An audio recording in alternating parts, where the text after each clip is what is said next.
আমি একটা ইনকিউবেটর বানাইছি আপনাদের ডিম, মানে আমি ডিম দিয়েছি ইনকিউবেটরে, আপনাদের দেখানোর জন্য আজকে একটা ভিডিও বানালাম। ইনকিউবেটর এই জায়গা টেবিলের তলে, এই যে এই টেবিলের তলে ইনকিউবেটরটা রাখছি। এটা হচ্ছে হিউমিডিটি সেন্সর, মানে হিউমিডিটি দেখার জন্য আছে। 61 আছে আর্দ্রতা। আর এই পাশে হচ্ছে এর এর হচ্ছে তাপমাত্রা মিটার, কারণ হচ্ছে 37.6, সাথে গেলে বন্ধ হয়ে যাবে। আর নিচে এইখানে হচ্ছে তাপমাত্রা যেন ওভারহিট না যায়, এই জন্য একটা রেগুলেটর। আর কারেন্ট সাপ্লাইয়ের জন্য আসতে এইখানে কারেন্ট সাপ্লাই আসে। চলুন আপনাদের ভিতরে একটু দেখাই ভিতরের অবস্থা। এখানে একটা কাপড় রাখি সবসময় যাতে কাজে লাগে।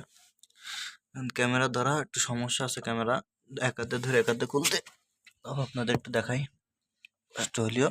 এই যে ভিতরে এই অবস্থা।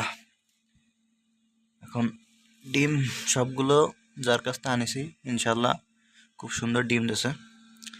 16টা ডিম দিছিল, একটা ফাইটে গেছে, সেটাও বাচ্চা আসছিলো।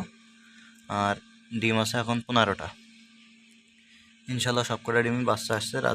কালকেও দেখলাম, আজকেও দেখলাম, ফোনের লাইট দিয়ে দেখলাম যে সবগুলোই বাচ্চা আসছে, একটাও বাদ যায়নি।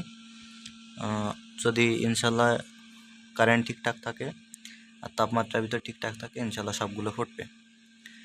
এর পাশে এগুলো হচ্ছে এক ধরনের কম্বল দিয়া, যাকে কার্পেট বলে আমরা।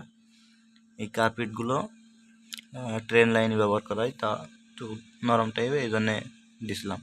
আমার কাছে ককশিট ছিল না, এই জন্য কাঠের বগি বানাইছিলাম, কাঠের দিয়ে। আপাতত একবার 10টা ডিম দিছিলাম কোয়েল পাখির, ফুটছিল, কিন্তু হ্যাচিং রেট ভালো পাইনি।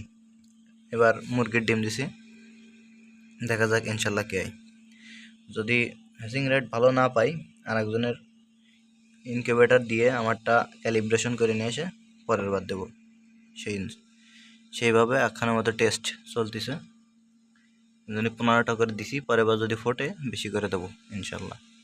দোয়া করবেন যাতে আমার এই ইনকিউবেটর থেকে ডিম ফোটাতে পারি।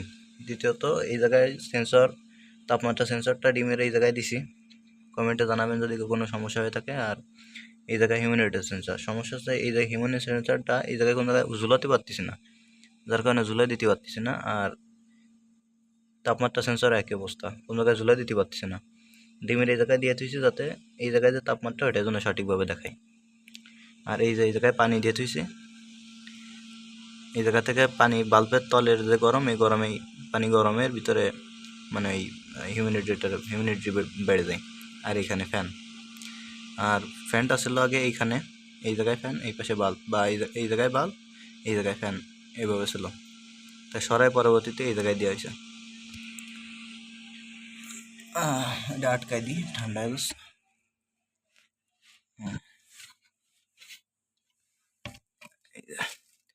এখন একটু আগে হিউমিডিটি ছিল 61, আর এখন 42। আর এই তাপমাত্রাটা সঠিক না, এটার তাপমাত্রা ভুল দেখায়, 42 থেকে 44 চলে গেছে। আর এখন তাপমাত্রা হচ্ছে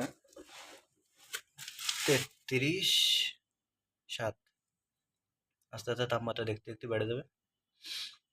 এবার তাপমাত্রা ঠিকঠাক থাকে, ওভারহিট হয় না। আর মাঝে মধ্যে ওভারহিট হয়ে গেলে উপরে ঢাকনাটা ওই সাইড দিয়ে উপরে উঠে দিই, যাতে ওভারহিট না হয়। ইনশাআল্লাহ সবাই দোয়া করবেন। আজকের মতো ভিডিও পর্যন্ত। যদি এর ভিতরে কোনো সমস্যা হয়ে থাকে বা হতে পারে জানে থাকেন, তাহলে অবশ্যই কমেন্টে বলবেন।